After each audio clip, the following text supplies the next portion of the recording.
Bismillahirrahmanirrahim.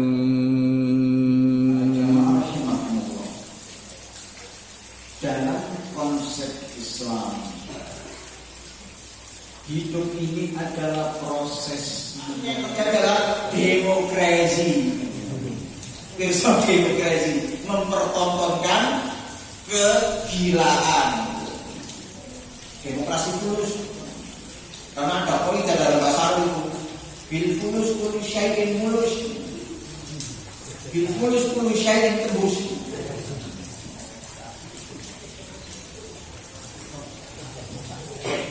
Baik, kembali ke persoalan sabar. Wa basyiris sabirin. Berikanlah kabar gembira kepada orang-orang yang bersabar. Alladzina idza asabathum musibah qalu inna lillahi wa inna ilaihi raji'un. Orang-orang yang apabila kena musibah sontak mengatakan kita ini milik Allah dan kepadanya lah kita kembali. Hadirin coba jangan perhatikan dalam kalimat inna lillahi wa inna ilaihi raji'un, tidak kita temukan satu kata kerja pun, tidak ada PL-nya.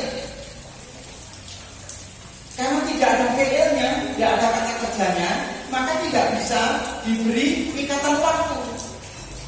Karena kalau bicara kata kerja itu kemarin, sekarang, besok, lewat, sekarang akan datang. Past tense, continuous tense, future tense, fi'il madhi, fi'il mudhari', begitu apa? Yang gitu, yang penting bahasa Arab yang gitu. Kalau pintar bahasa Arab.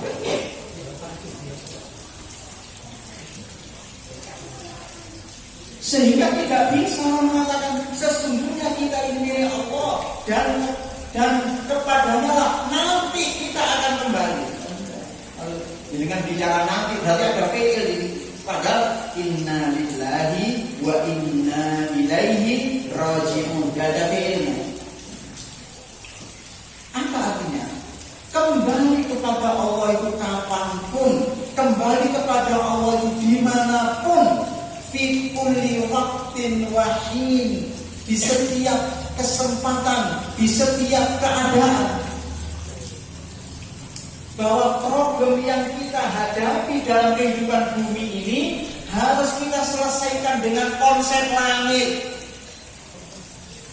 Problem yang kita hadapi dalam kehidupan manusia ini harus kita selesaikan dengan konsep Allah. Kalau dengan di sepeda motor Honda, ada tidak buku manualnya? Ada, buku manualnya dari Honda. Jadi kan punya sepeda motor Honda rusak, jadi kan perbaiki menggunakan konsep tergandeng. Tidak saja.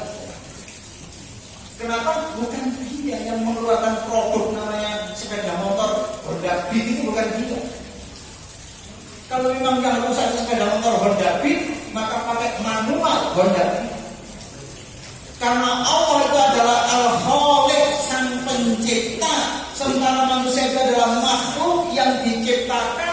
Maka segala problem hidupnya harus diselesaikan dengan konsep sang pencipta ini. Wallahu ya'lamu haitsu yaj'alu risalatahu.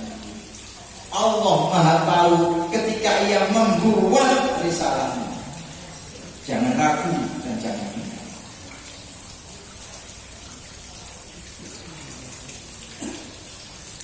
Alladzina idza asabatuhum musibatun qalu inna lillahi wa inna ilaihi raji'un ulaika 'alaihim shalawatun min rabbihim wa rahmah. Itulah orang-orang yang memperoleh ampunan dari Tuhan mereka, memperoleh rahmat dari Tuhan mereka, wa ulaika humul muhtadun, dan mereka itulah orang-orang yang memperoleh hidayah. Hadirin wal hadirat, para jamaah rahimahumullah. Satu saat Umar bin Khattab jalan-jalan ke pasar.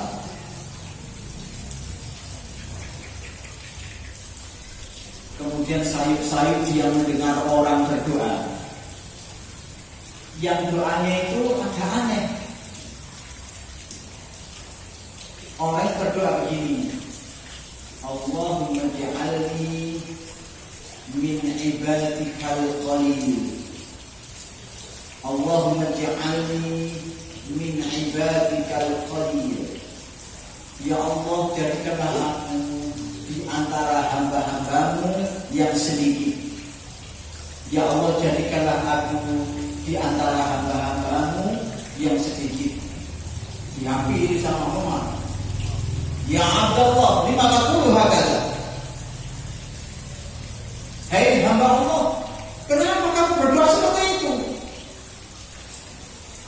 Orang menjawab, Ya Amirul Mukminin, ala taqra'a kitab Allah. Hei Amirul Mukminin, apakah sampai tidak membaca Al-Quran? Tanya, malah bantah. Loh kenapa? Dengan Al-Quran tiap hari saya ngaji, tiap hari saya baca Quran. Orang itu mengatakan, Hai Amirul Mukminin, apakah Anda lupa bahwa di dalam Quran ada ayat yang mengatakan wa qalilun min ibadiyash syakur. Sedikit sekali di antara hamba-hambaku ini yang bersyukur. Hadirin, Allah Subhanahu wa taala memberi kita satu negeri yang indah, yang elok, yang kalau digali penuh dengan kekayaan. Kita harus bersyukur. Bersyukur bukan berarti hanya syukur-syukur begitu saja, tapi harus ditunjukkan dan ditampakkan. Fa'amma bi ni'mati rabbika fahaddits. Di situ adapun dengan nikmat Tuhanmu itu maka munculkanlah, ceritakanlah. Kalau kita memang dikaruniai laut yang maha dahsyat, ya kita harus belajar ilmu tentang laut itu. Itu makna bersyukur yang sebenarnya, supaya kita bisa mengeksplorasi kemudian kesejahteraan semua manusia. Saya dulu bicara waktu itu sering kita begini. Kami pernah lihat TV National Geographic, channel National Geographic. Nelayan Amerika cari ikan cumi-cumi. Itu dia bawa kapal ke tengah laut. Yang diperkirakan itu markasnya cumi-cumi. Kemudian kirim kapal kecil tanpa awak, nggak pakai orang, pakai remote ke tengah atau langsung perang, langsung dikerumuni cumi-cumi. Dari kapal gede tadi diteropong 10 ton, perkiraannya itu dibiarkan misalkan 20 ton, perkiraan yang teropong sampai 50 ton. Ketika dia mengatakan 50 ton, kapal besar tadi itu mendekat tempat itu, bawa jaring, dikelilingi jaring, dipersempit. Terus gimana cara memindahkan cumi-cumi 50 ton dari laut ke kapal tadi? Bukan diserok ke sungai. Dari kapal dari keluar pipa seperti belalai kaca itu masuk dengan disedot dalam hitungan jam. Cumi-cumi 50 ton lalu sudah pindah ke dalam kapal. Itu sejatinya manifestasi bersyukur kepada Allah, sehingga mengeksplorasi hasil laut untuk kesejahteraan manusia. Itu sampai bawa cingkir ini enggak? Dorong tahun paling oleh saya. Ini baik. Makanya para ulama mengatakan definisi asyukru atau bersyukur kepada Allah itu sederhana tapi luar biasa. Isti'malu ni'amillahi ta'ala fi ta'atihi wa khawfi an istimaliha ala ma'siyatihi. Luar biasa. Menggunakan nikmat Allah pada jalur ketaatan kepadanya dan menjauhkan, jangan sampai menggunakan nikmat-nikmat itu pada jalur kemaksiatan kepadanya. Sederhana tapi ini definisi dari asyukur. Istihmalu ni'amillahi ta'ala fi ta'atihi. Menggunakan semua nikmat Allah yang tadi kita katakan tidak terhitung itu. Nikmat sempurnanya panca indera, nikmat sempurnanya anggota badan, nikmat kecerdasan, nikmat ilmu, nikmat status sosial, nikmat jabatan, nikmat rizki, macam-macam nikmat pangkat. Kalau itu kemudian kita letakkan dalam konteks ketaatan kepada Allah,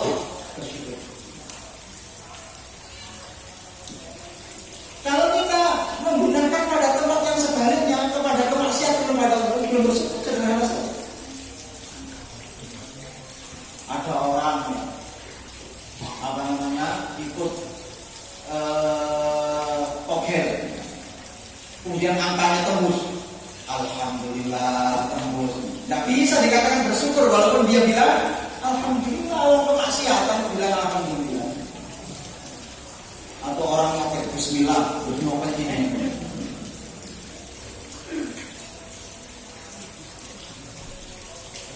Nah, itu ya. Ulaika alaihim sholawatun min rabbihim wa rahmah wa ulaika hum muhtadun. Hadirin para jamaah rahimakumullah. Dalam kitab-kitab tafsir, sholawat itu dijelaskan ini. Kan ada ayat innallaha wa malaikatahu yusholluna 'alan nabi. Ya ayyuhalladzina amanu shollu 'alaihi wa sallimu taslima. Ada sholawat dari manusia. Sholawat kan doa keselamatan dan kesejahteraan kepada Nabi. Ada sholawat dari malaikat. Ada sholawat dari Allah. Berdasarkan ayat ini. Innallaha wa malaikatahu yusholluna 'alan nabi. Ya ayyuhalladzina amanu shallu 'alaihi wa sallimu taslima. Ada sholawat dari Allah, ada sholawat dari malaikat, ada sholawat dari sesama manusia. Kalau sholawat itu dari Allah, maghfirah. Kalau sholawat itu dari malaikat, istighfar. Kalau sholawat itu dari sesama manusia, addu'a. Sehingga makna ulaika alaihim sholawatun min rabbihim wa rahmah merujuk kepada as-sabirin tadi. Mereka itulah orang-orang yang memperoleh ampunan serta rahmat dari Tuhan mereka, wa ulaika humul muhtadun.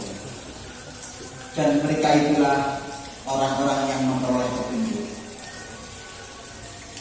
Hadirin, dalam kitab Softatul Tafasir, kitab tafsir yang dikarang oleh Syekh Muhammad Ali As-Sabuni, ketika memberi penjelasan di akhir ayat tadi, dia mengutip kata-kata Umar bin Khattab radhiyallahu anhu. Umar bin Khattab mengatakan, setiap kali saya memperoleh musibah, pasti saya menemukan 3 hikmah di dalamnya. Setiap kali saya ditimpa musibah, pasti saya temukan 3 hikmah di dalamnya. Apa hikmah? Pertama, bahwa musibah itu tidak menyasar agamaku secara langsung. Hadirin,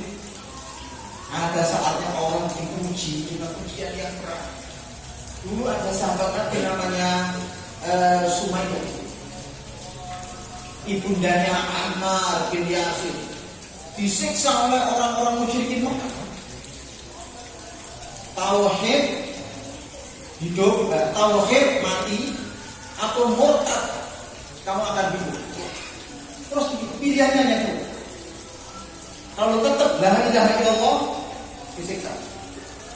Kalau sudah tidak mengakui la ilaha illallah akan dibiarkan. Tapi Sumayyah ibundanya Ammar bin Yasir tetap mengatakan la ilaha illallah, terus disiksa. Sampai ada orang lapor kepada Nabi, ya Rasulullah, Sumayyah kritis keadaannya. Kritis bagaimana? Dia disiksa, disuruh mengucapkan kalimat-kalimat kekufuran. Katanya Nabi, suruh bilang saja yang penting hatinya tetap beriman, untuk bisa tetap bertahan hidup.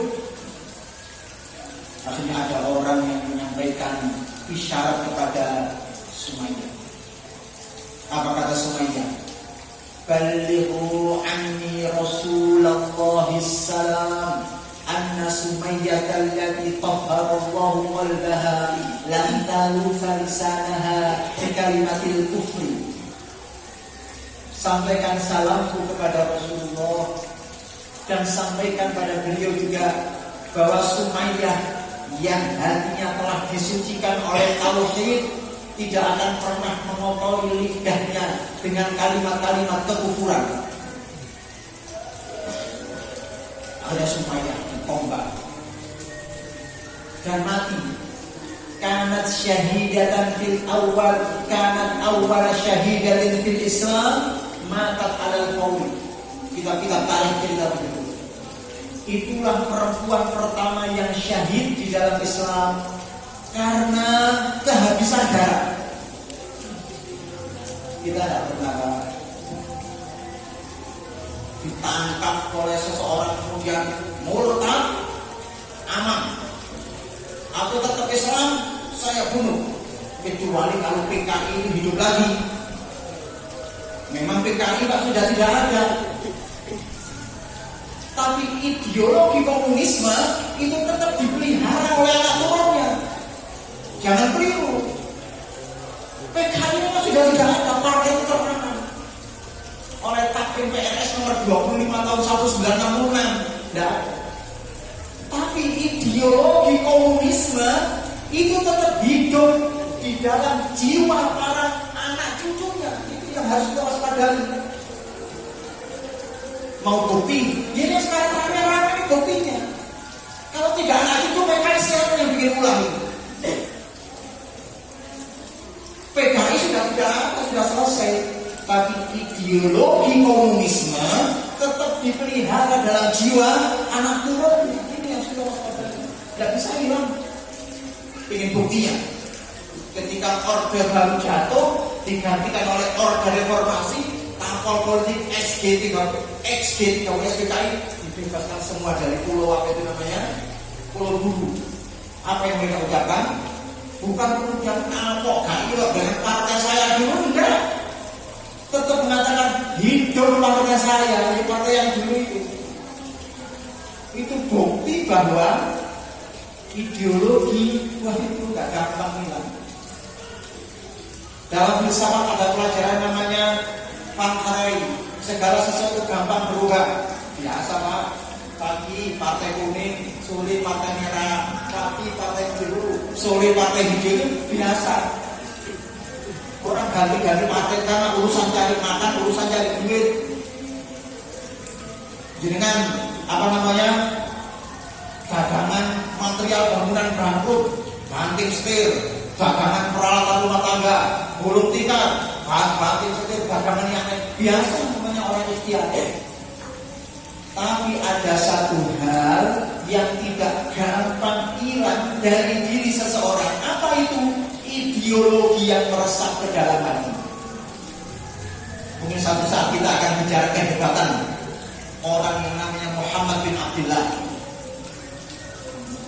23 tahun gak berdarah, itu bisa merontokkan ideologi yang diwarisi masyarakat. Apa namanya, ratusan tahun itu. Kalau tidak manusia besar tidak bisa. Nah itu bicara fikih dakwah. Jadi proses dakwah Nabi dari fase qoblal hijrah ke fase Makkiyah sampai fase ba'da hijrah ke fase Madaniyah. Ujian-ujian yang sekarang kita alami tidak pernah menyasar langsung agama kita. Quran ada cerita tentang ashabul ukhdud. Qutila ashabul ukhdud an-nari dzatil waqud idhum 'alaiha qu'udun wa hum 'ala ma yaf'aluna bil mu'minina syuhud. Al-ayat. Wa ma naqamu minhum illa an yu'minu billahil azizil hamid. Al-ayat. Itu cerita zaman sekarang. Ada raja zalim, bengis, yang tidak ada kompromi sedikit pun kalau sudah bicara orang beriman. Pilihannya dua, murtad, aman, tetap beriman, saya masukkan bom, saya bakar hidup-hidup. Murtad, aman. Kalau tetap beriman, saya masukkan ke dalam bom, saya bakar hidup-hidup. Itulah cerita ashabul ukhdud dalam Quran. Dan orang-orang itu lebih baik mati dalam kehormatan daripada hidup tapi dalam kekafiran waktu dibakar. Diabadikan dalam Al-Quran, qutila ashabul ukhdud. Spanyol Pak dari saksi. Itu kerajaan Islam sekitar 550 tahun. Padahal kita merdeka sudah 100 tahun atau belum? Belum. Nanti 2045 kita 100 tahun. Gimana? Masih lama. Saya insya Allah masih hidup lah. Ingat nih kalau dengar kita hidup tapi stopnya yang mana dari mana? Sekarang usia saya 53. Tambah 45 berapa? 98. Ya moga-moga aja tegasate ya. Tapi paling ya saiki ya selama 30 menit tok maneh.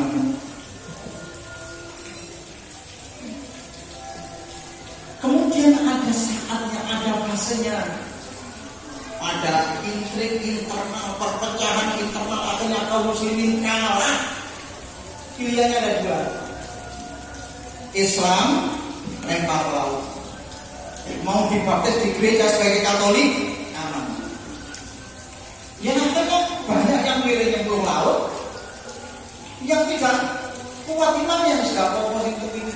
Orang akhirnya dibaptis sebagai Katolik di gereja. Katanya Umar, saya tidak pernah mengalami seperti itu. Yang kedua, musibah yang dihadapi umat-umat zaman silam. Nabi Nuh banjir. Kalau sudah begitu, maka yang selamat hanyalah Nuh walladzina amanu ma'ahu. Nuh dan orang-orang yang beriman yang bersamanya. Siapapun, mau istrinya, mau anaknya, kalau dia tidak beriman, tenggelam. Makanya ada cerita tentang putra Nuh yang dinamakan An itu. Ketika Nabi Nuh dan kaum beriman sudah di atas kapal, Nabi Nuh melihat An itu renang menuju gulung. Diambil ayo ke arah sana. Didekati anaknya. Ya bunayyarkam ma'ana. Putraku naik bersama bapak. Nah, tidak mau anaknya. Sa'awi ilal jabal ya'simuni minal ma'. Ayah, saya mau ke puncak gunung. Karena keselamatan tidak saja di kapal ayah. Di atas gunung juga selamat. Mana ada banjir tenggelamkan gunung. Kan tidak pernah ada. Sedasat-dasat banjir, masa ada banjir tenggelamkan gunung. Tapi wakaman dan mudrotin akhirnya dia tenggelam. Apa artinya? Ada perdebatan antara akal dengan wahyu di sini. Wahyu mengatakan yang tidak beriman tenggelam. Di situ ada singkat, yang tidak beriman tenggelam. Tapi putra Nabi Nuh akalnya dipakai. Masa begitu? Kalau saya naik ke puncak gunung masa tenggelam? Banjir ya banjir. Masa ada ceritanya banjir menenggelamkan gunung? Kan Nenggelamkan Menara Masjid ada banjir apa lumpur lapindo dulu masjid-masjid tenggelam semua. Tapi kalau banjir menenggelamkan gunung nggak ada. Saya akan naik gunung pasti selamat. Tapi akhirnya tenggelam juga karena wahyu mengatakan yang selamat adalah yang di atas kapal. Sehingga disebut Safinatun Najah, kapal keselamatan. Bukan Safina yang disebutkan yang baru cair oleh Safina.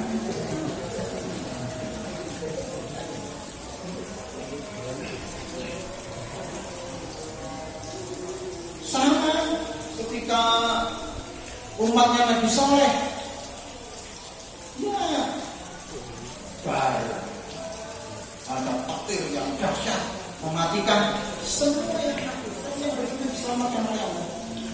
Dan umat Muhammad tidak diadab seperti itu, karena Allah memberi kesempatan kepada umat Muhammad untuk memperbaiki diri. Allah memberi kesempatan kepada umat Muhammad untuk bertaubat kepadanya. Dan yang ketiga, yang terakhir, katanya Umar, saya setiap kali diuji oleh Allah, saya bersyukur kepadanya. Karena dengan diuji itu, saya punya kesempatan meraup pahala yang besar. Kemudian Umar mengutip ayat, Ulaika alaihim salawatun min rabbihim wa rahmah wa ulaika humul muhtadun. Bapak Ibu, para jamaah rahimakumullah, mudah-mudahan Allah Subhanahu wa taala segera melenyapkan ya semua musibah bencana yang menimpa kita, menimpa bangsa kita dan seluruh umat manusia di dunia yang sekarang dikenal dengan pandemi 19 atau pandemi COVID-19. Sebenarnya kalau kita bicara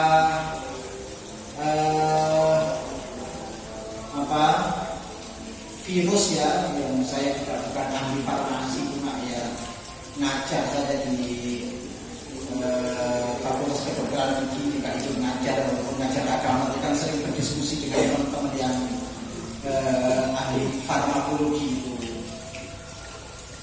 Sebenarnya virus itu memang ada proses ya yang lama-lama bisa digunakan. Sekitar tahun 1800 sekian, akhir abad 19, itu pernah ada wabah flu di Spanyol. Itu yang mematikan ratusan ribu orang. Ya wabah flu seperti kita ini. Saya itu tiap minggu kadang terus minum obat flu ya sudah selesai. Tapi waktu itu belum ditemukan obatnya. Sama dengan virus Corona 19 ini, COVID-19 ini, itu suatu saat kalau sudah ditemukan vaksinnya, ditemukan obatnya, ya seperti flu biasa itu. Terasa minum selesai, terasa minum selesai. Cuma persoalannya sekarang itu belum ditemukan obatnya. Itu saja persoalannya. Sedang diteliti, nah, insya Allah dalam waktu dekat ya mungkin bisa ditemukan, tapi untuk sementara kita memang dianjurkan hati-hati, menjaga diri supaya kita semuanya selamat dari sebuah cobaan yang namanya COVID-19. Baiklah, karena sudah ada isya, mohon maaf atas segala salah dan khilaf. Aku qouli hadza wa astaghfirullahaladzim wa lakum. Wassalamualaikum warahmatullahi wabarakatuh.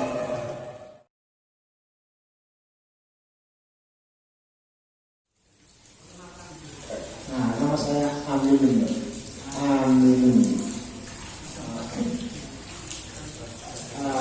Di bulan Ramadan ini ya, alhamdulillah menikah suatu besar hati berat berkenaan sambil dari kehidupan Pak Buma hampir sama itu prosesnya prosedurnya pemerintahan menuju ke organisasi yang berpayung hukum adalah Muhammadiyah. Muhammadiyah memang organisasi yang terkenal dan direspon oleh dunia sekarang. Itu alhamdulillah. Jadi kami bagi perhatian menanyakan masalah bagaimana situasi yang sekarang ini, terus arah atau kiblat Muhammadiyah ini kemana? Itu kiblat Muhammadiyah pada saat ini mengenai masalah pemerintahan, kemana arah kiblat Muhammadiyah? Kalau kita dipikir itu di antara yang pusat dan yang bawah, kadang-kadang bersifat tidak sependapat dan tidak searah. Itu yang mungkin kami sebagai orang awam atau masyarakat mereka bingung. Yang sana orang harus stop, alhamdulillah. Sana itu juga. Kami betul-betul khawatir jangan sampai masalah ini betul-betul merugikan pada umat Islam pada umumnya. Itu yang betul-betul khawatir. Jadi yang kami harapkan untuk pembahasan kemana kita mengenai menghadapi pemerintahan yang semacam ini. Terima kasih.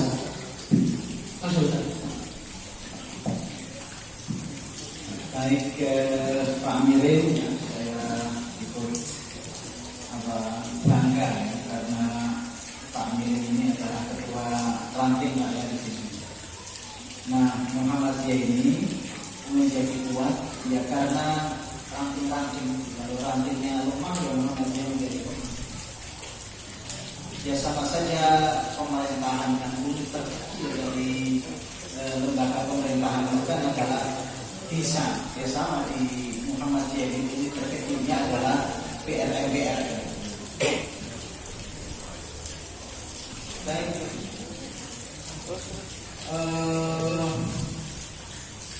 Pertanyaan yang disebut Pak Guru ini pertanyaan kelas nasional sebenarnya. Yang berhak menjawab itu PP Muhammadiyah, bukan saya, karena urusan-urusan nasional itu kembalikan kepada pimpinan pusat Muhammadiyah. Baik ya. Namun begitu saya juga ikut urun rembuk insya Allah. Bapak, kebenaran itu ada namanya kebenaran formal, ada namanya kebenaran hakiki. Kebenaran formal itu terukur. Kebenaran hakiki milik Allah. Jadi kan saya kasih cerita sedikit tentang ilmu hadis sebagai pengantar. Kalau ilmu hadis nanti ilmu hadas atas besar misalnya. Para ulama memberikan derajat hadis itu ada 3. Ada sahih, ada hasan, ada dhaif. Makanya Muhammadiyah itu adalah organisasi dakwah al-amr bil ma'ruf wan nahy 'anil munkar yang asasnya adalah Al-Quran dan sunnah maqbulah. Sunnah yang bisa diterima. Dan sunnah yang bisa diterima itu adalah Al-Quran, kemudian hadis sahih, dan ketiga hadis hasan. Kalau Quran itu sudah selesai. Quran itu mutawatir, Pak. Diceritakan oleh orang dalam jumlah yang sangat banyak, mulai generasi Nabi, orang umat atau masyarakat zaman Nabi sampai generasi berikutnya. Beda dengan hadis, 70 tahun setelah meninggalnya Nabi baru dicatat.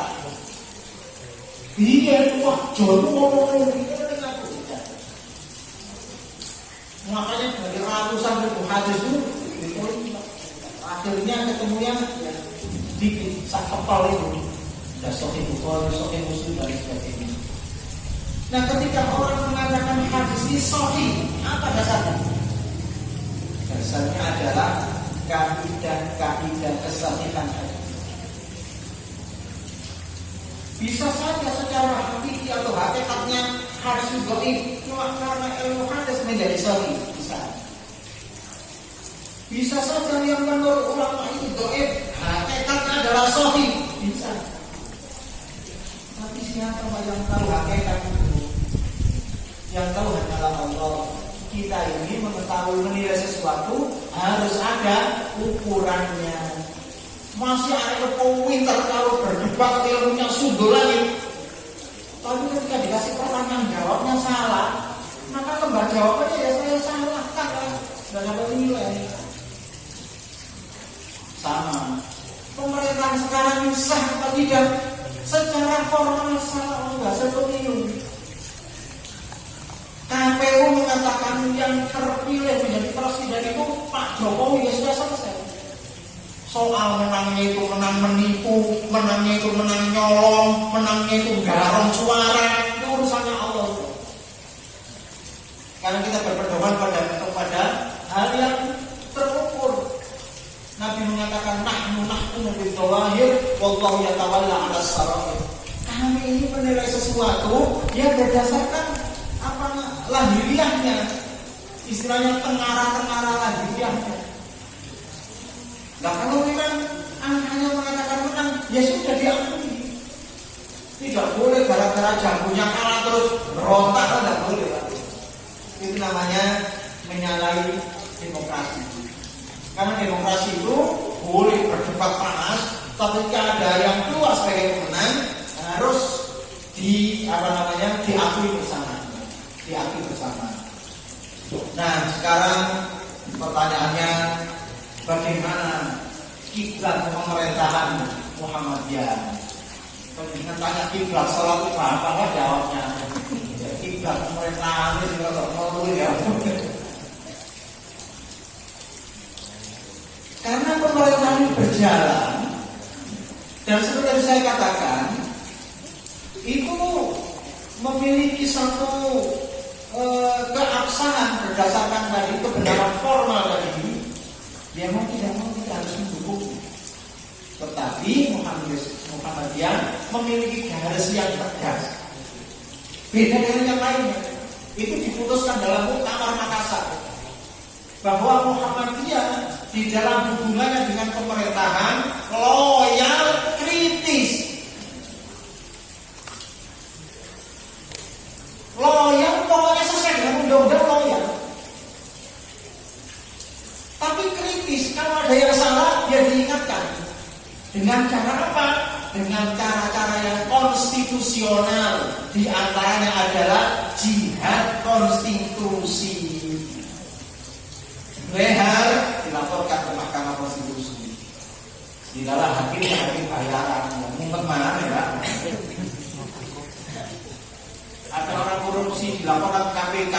Lah orang KPK bayaran semua, dia ngumpet balik mana? Sekarang punya bilfulus syai'in mulus, bilfulus syai'in tembus.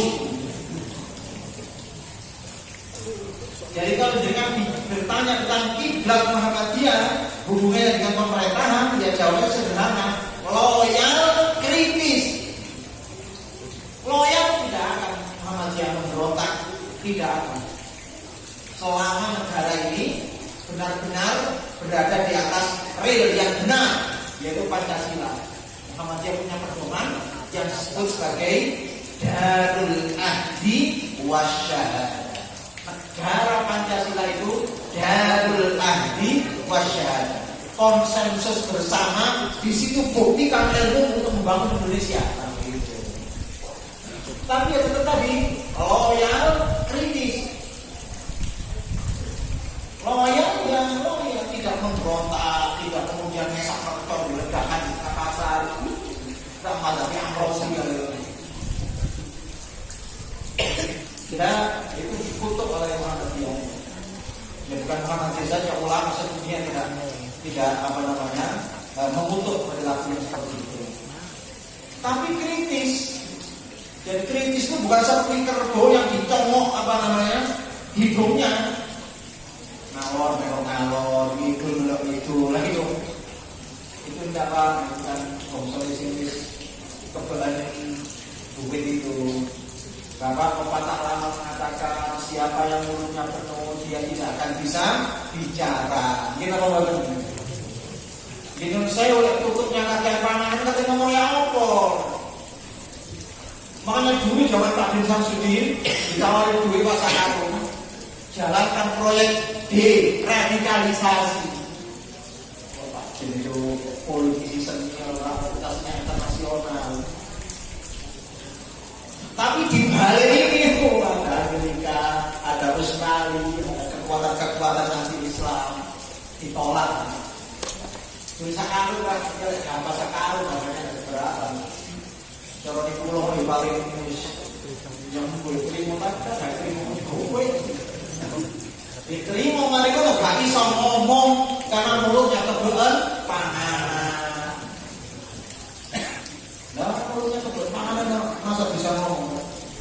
Ditolak sama Pak Jokowi. Ditolak, ditampani kelompok lain. Wis sawe tak enteni sare kita kopi ini tak sirike. Kalau sudah begitu tidak akan bisa kritis, tidak akan bisa kritis. Bisanya hanya menjustifikasi. Itu harus orang berbuat salah nggak apa-apa, nggak boleh kita tuh baik ketemu nggak apa-apa itu. Itu namanya pembenaran. Muhammadiyah adalah loyal, kritis. Kritis tapi loyal. Loyal tapi kritis. Terima kasih Pak Amin, Insya Allah.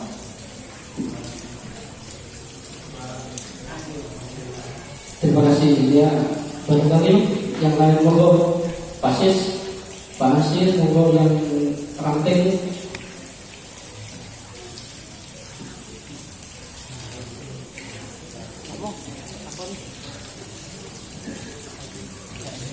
Mumpung Pak Dr. Samsudin berada di tengah kita, monggo. Assalamualaikum warahmatullahi wabarakatuh.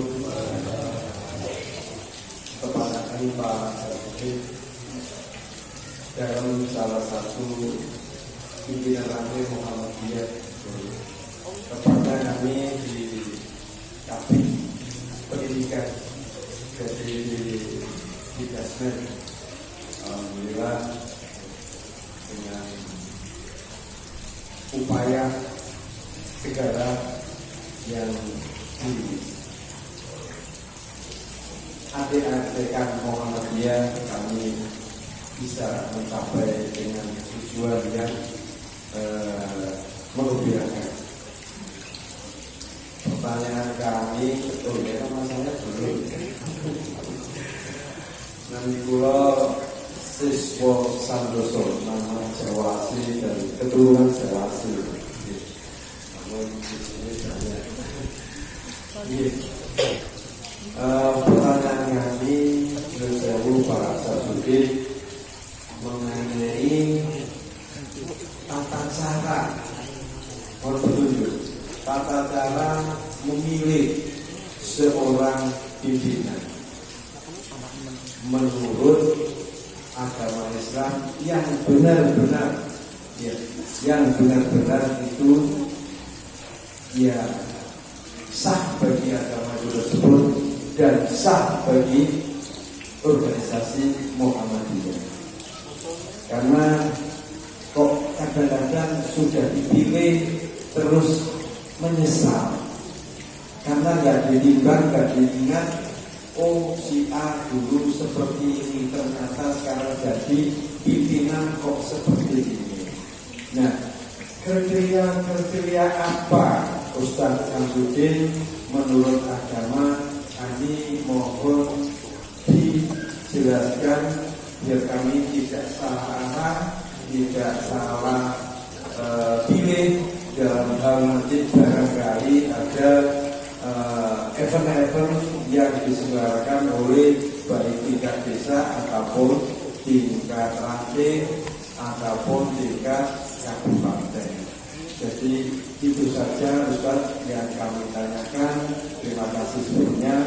Assalamualaikum warahmatullahi wabarakatuh. Baik, Insya Allah. Siswoyo ini Pak Siswo Santoso sama baca yang menurut bacaan pendidikannya ada apa ya Pak? Alia, kantinnya Alia, Masya Allah, luar biasa. Nggak ada kantin punya Alia kecuali di sini nih Pak. Ini luar biasa ini. Kantin paling nggak punya SD Pak kantin. Masya Allah luar biasa. Pak, nama Jawa itu bukan berarti terus tidak Islam begitu. Ini bagus Hadi Kusumo itu tokoh Islam yang sangat militan namanya. Ini bagus Hadi Kusumo. Malah ada yang lebih militan lagi, Kartosuwiryo. Karena tidak cocok dengan politiknya Soekarno ngangkat senjata itu. Zaman itu kan ya. Ya, Kartosuwiryo. Terus berikutnya presiden ya mau semua Soekarno, Soeharto. Baru kemudian ada Habibie, Jokowi. Sebelumnya semua. Baik. Islam dalam hal ini Al-Quran dan Al-Hadis tidak memberikan bimbingan rinci terkait dengan pilih memilih tadi. Kenapa? Karena itu urusan muamalah. Beda dengan urusan ibadah mahdhah, itu diberi sholat misalnya, sholat kama ra'aytumuni usolli, sholatlah sekalian bagaimana melihat tata caraku dalam sholat. Tapi kalau urusan muamalah duniawiyah itu hanya prinsip-prinsipnya. Makanya kaidah yang dirumuskan para ulama berbeda. Kalau urusan ibadah, kaidahnya al-aslu fil ibadati haram hatta yadulla dalilu ala anhu. Asal dari ibadah itu haram sampai ada dalil yang memerintahkannya. Belum tentu yang dianggap baik menurut orang itu kemudian baik menurut agama dalam ibadah. Dengan satu Syawal puasa. Ini bulan Ramadan akeh koncone sapa iso. Saiki wong apa mangan kabeh aku dhewe poso satu Syawal. Kan baik lah puasa itu. Tapi kalau dilaksanakan satu Syawal tidak ada perintah Pak haram. Dan dapat pahala.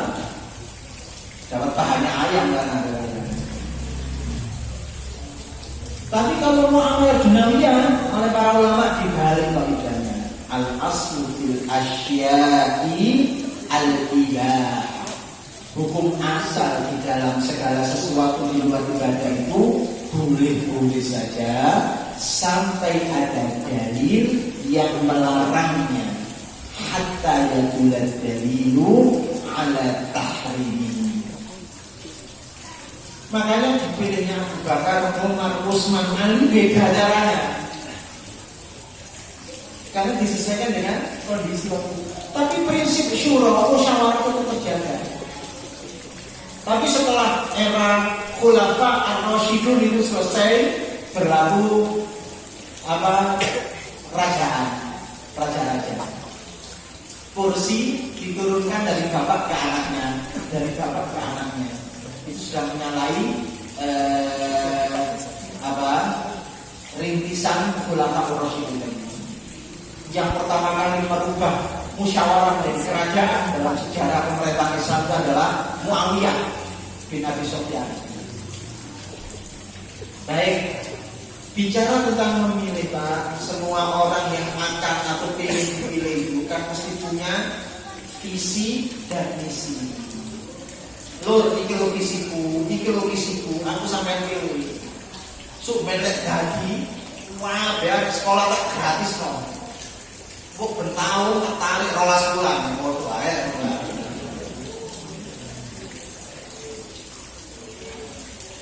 Nah, kalau kemudian kita hayati tidak apa. Itu masalah teknis.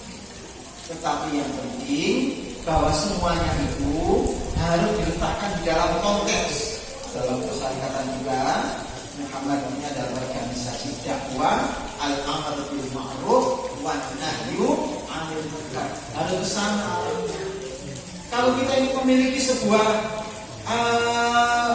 pengetahuan track record namanya, bahwa yang kita akan kita terus tak kira seperti itu ya, dan itu terkait dengan kemantapan hati kita. Nah, kemantapan hati kita ini terdidik oleh bahwa kalau pemimpin itu memang punya visi misi yang di dalamnya ada al-amr bil ma'ruf wa nahy 'anil munkar, ya kenapa tidak kita pilih? Bahwa setelah dipilih lehar, jadi bukan salah kita memilih. Artinya kita tidak salah, kita tidak berdosa, karena ketika kita memilih dulu koyowe ya wes jos koyowe. Ternyata setelah dipilih kok lehar, ya sudah punya orang kaya. Karena ada istilah isuk tahu sore tempe, isuk dele sore tahu. Ini Pak ya. Penting punya alia ya.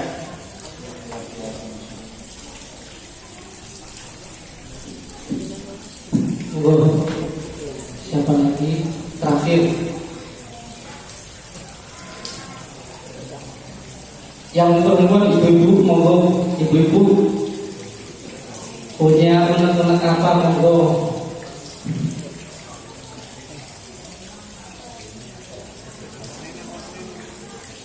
Kalau sudah tidak ada, kita akhiri dan nanti kita makan bersama. Situ sudah ada soto sama wedang sama minuman, es kopior dan juga